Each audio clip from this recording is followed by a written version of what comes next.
Welcome to the wonderful world of sprouts. So to get started, choose the type of seed that you want to make your sprouts out of. I highly recommend broccoli sprouts because they've been shown to have very elevated amounts of sulforaphane, which is a plant compound that is highly chemopreventative, and they also contain lots of good nutrients. So to get started, measure out 1 to 2 tablespoons of the seeds, depending on how many sprouts you actually want. So once you have that measured out, you're going to want to fill your jar up with water and let your seeds soak for the intended amount of time. So for this blend that I'm using here, they specifically require 2 to 4 hours of soaking, but different blends might be different. Now make sure you don't over soak your seeds because that might reduce their potential and give you less sprouts in the end. So make sure you're staying within that recommended time. Depending on what kit you buy, I recommend the kit that I have. I'll add the link down below.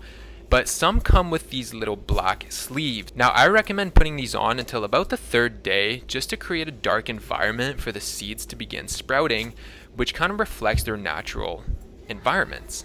But they're not entirely necessary. Now once your soak is done, fully empty out the jar of any remaining water and place the jar upside down on the little stand or any sort of stand that you've engineered yourself. Make sure that the jar has a lid on it with little slits in order for water to continuously drain out, but also keeping the seeds in. Now, in terms of washes, it's important to wash your seeds at least twice a day. So I typically do it once in the morning and once at night. So for every wash, I include 1/4 teaspoon of citric acid and just kind of swirl it around with the water just to make sure I coat every sprout. Now this isn't entirely necessary, but I have heard a lot of recommendations to include citric acid just to kind of prevent any mold from developing within the sprouts and to kind of preserve and neutralize the environment.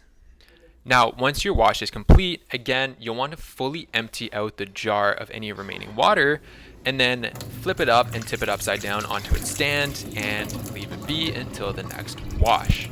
So after 2 to 3 days, you'll want to remove the black sleeves in order to allow light to reach the sprouts and increase the speed of their growth. I typically like to put my sprouts next to a window so I can maximize the amount of light that they receive and in return maximize their growth in order to get the biggest sprouts that I can.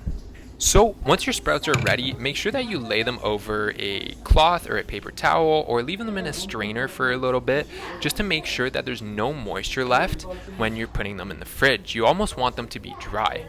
Doing so will keep your sprouts good for about 4 to 5 days in the fridge, and I hope you guys give this a try and keep on healthing on.